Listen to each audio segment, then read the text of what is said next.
I feel like God is dropping some seeds of purpose and destiny into some of you.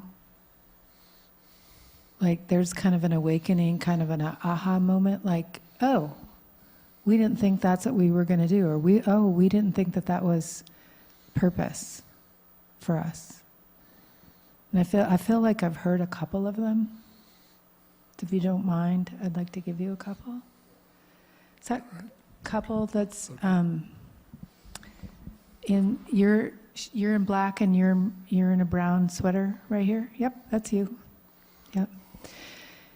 I honestly feel with all my heart that that's actually a literal word for you. That you've actually gotten to the point of you're inspired to do something. That you may look like you're gray in the hair, but you've got something to do.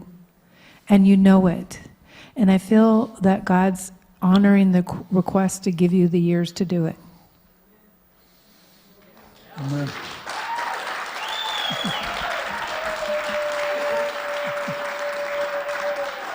Mm-hmm. Amen.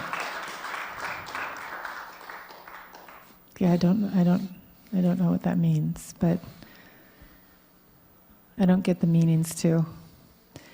And for this couple in the front row, one of the things that I heard and I saw, that there's like been a burden of responsibility on you that's been really kind of heavy lately.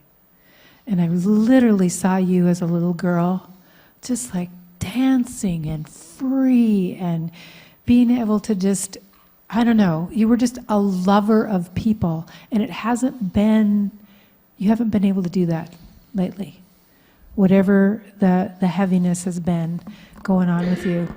And that's how God still sees you.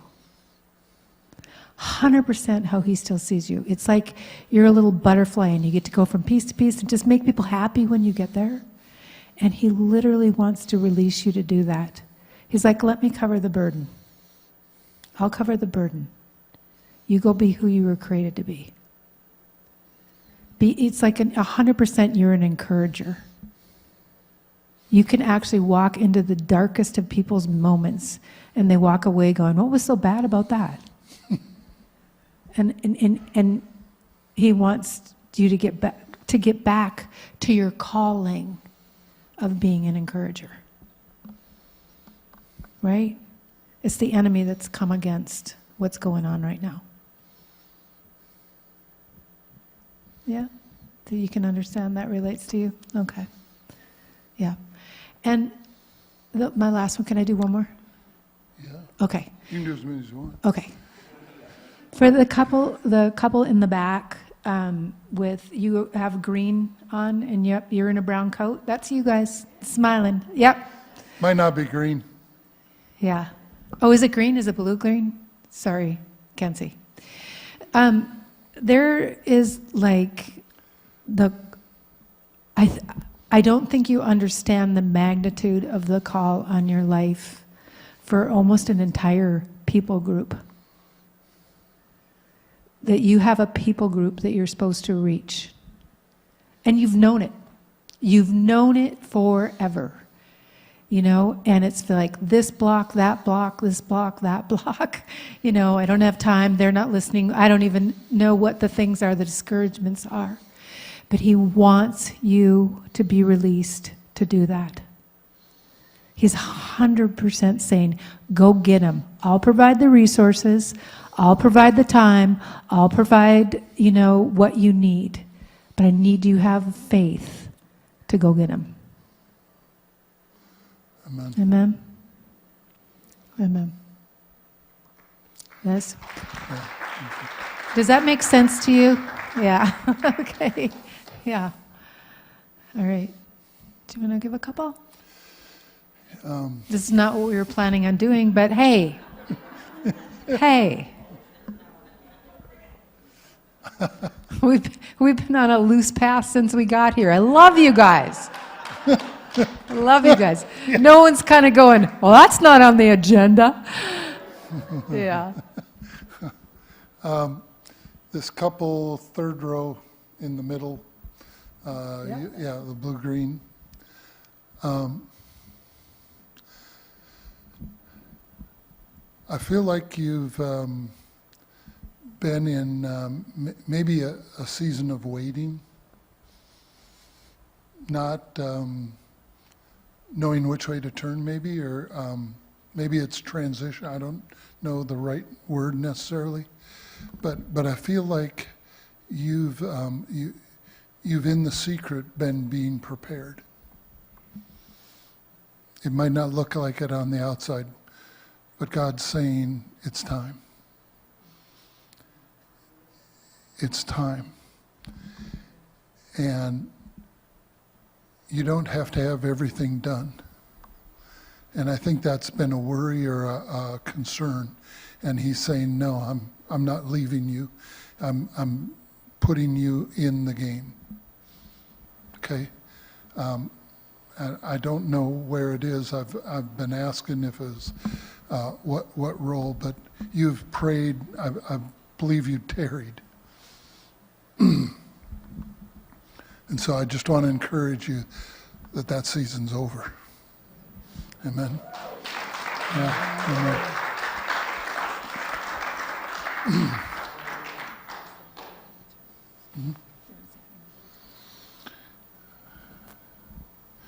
Yeah. There's a couple right behind the pastor in the black check. I want to.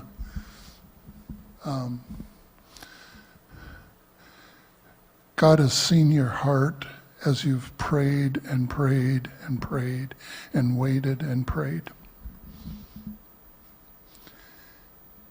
And I want to say today he's taken off that cloak of maybe it's just a darkness of not feeling like it was going to happen. And he wants you to begin to celebrate. It's not just thankfulness. He wants you to begin to celebrate. And I don't know what that is, but he's saying celebrate. I want you to dance. I want you to walk into something that is beautiful. Okay? Yeah. Okay. So I want to say this over you pastors, because I heard something that just didn't, I was like, oh, that's really encouraging. But I don't know the history of this church, so you can know I'm blind. But because you have put him first,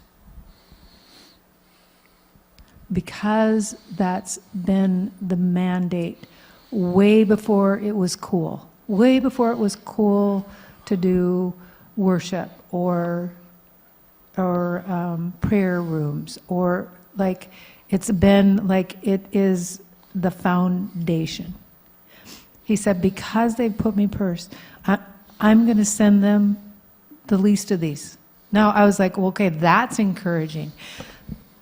But what he said is, I'm going to send them the least of these, just like the woman at the well, so that they can tell the city. That restoration of the least of these is probably going to be more than you could hope for or handle. But it's not going to be you doing the work. It's going to be them through their complete restoration. Yeah.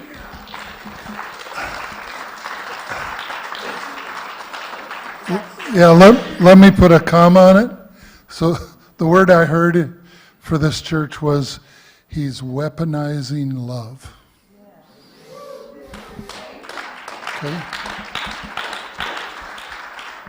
I've never even put those words together ever before.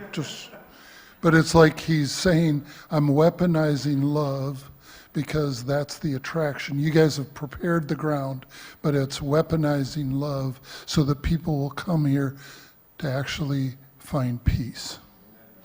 They're going to find peace. Amen? Yeah.